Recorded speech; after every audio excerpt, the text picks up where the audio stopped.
imaginas que para poder comer tengas que cortar rutas? Tipo, dormir por ahí, levantar carpas. Y todo esto para ni siquiera recibir un sueldo entero. Bueno, esto pasó y no hace mucho y tampoco tan lejos. Pasó en La Matanza, en Buenos Aires. Te traigo una historia que no vas a ver en los noticieros, pero sí que vas a ver cosas que siguen pasando en la vida real, como por ejemplo la desocupación, la pobreza y cómo la gente se sigue arreglando con magia, básicamente, en todo lo que tiene que ver con estos aspectos. Spoiler, no tiene nada que ver con el veneno, pero tiene que ver con la política, la pobreza, la reestructuración, etc. La que investigó todo esto fue Virginia Manzano, una antropóloga que pudo ir conociendo las distintas partes de La Matanza, ahí conoció personas, marchó, cortó calles y así fue uniendo distintas partes para su investigación. Aclarar que el objeto de investigación de Virginia siempre fue no la perspectiva de los piqueteros, que eso es lo que los anteriores antropólogos ya habían hecho. Su objetivo de su investigación fue cómo las distintas posiciones jerárquicas que tenían los barrios afectaban y afectan en nuestra sociedad. Para lograr su objetivo, ella estuvo 6 años haciendo trabajo de campo justamente en La Matanza.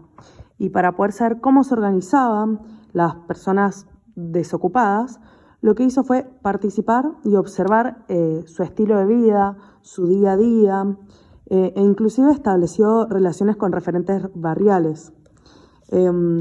Estuvo presente en cortes de calles, marchas, reuniones, etc.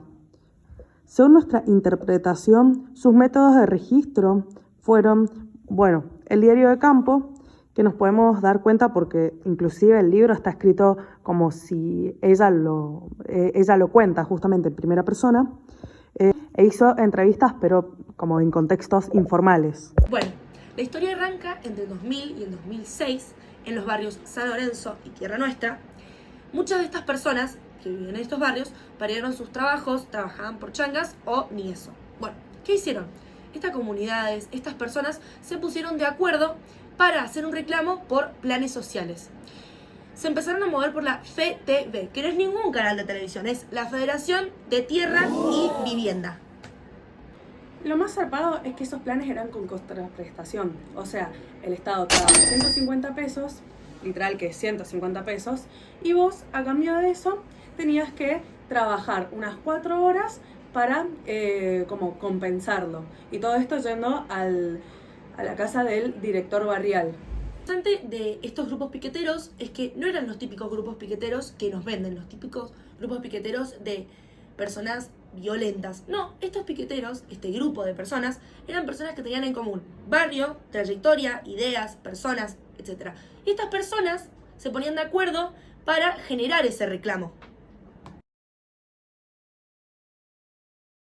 Lo que parece un dato cualquiera, o sea, voy y me anoto en un plan, en verdad era como mucho más importante, o sea, porque al final se terminaba volviendo como una red de relaciones afectivas, sociales, políticas. ¿Y por qué todo esto importa? Porque en estos barrios, mientras el Estado se retiraba, se organizaban de una manera distinta, con cargos jerárquicos, con personas con cargos más fuertes quizá, con reglas, todo esto de una manera precarizada, pero igualmente había una organización. En otras palabras, el plan no era solamente un beneficio, era un intercambio. Vos dabas tu tiempo, tu participación y al cambio también recibías algo. Leyendo o escuchando esto, te puedes dar cuenta que los piqueteros de los que estamos hablando no eran violentos, no eran vagos y no era que no usaban el cerebro, sino que eran personas que fueron parte de una historia, la cual nos habla de organización, de necesidad, de dignidad y de cargos jerárquicos. Y como podemos ver que 20 años después, esto se relaciona con cómo nace el poder desde abajo. ¿En qué concluyó la investigación de Virginia Manzano? Bueno, ella básicamente dice que los grupos de desocupados, en este caso los piqueteros, no pueden ser vistos como un grupo de personas homogéneo, como usualmente lo solemos ver. Básicamente, lo que planteó Virginia es mucho más profundo. Ella decía que los lazos se armaban a partir de las amistades, la familia, los grupos barriales, hasta de las ocupaciones de tierras. Básicamente decía que la vida política nacía de esos lazos.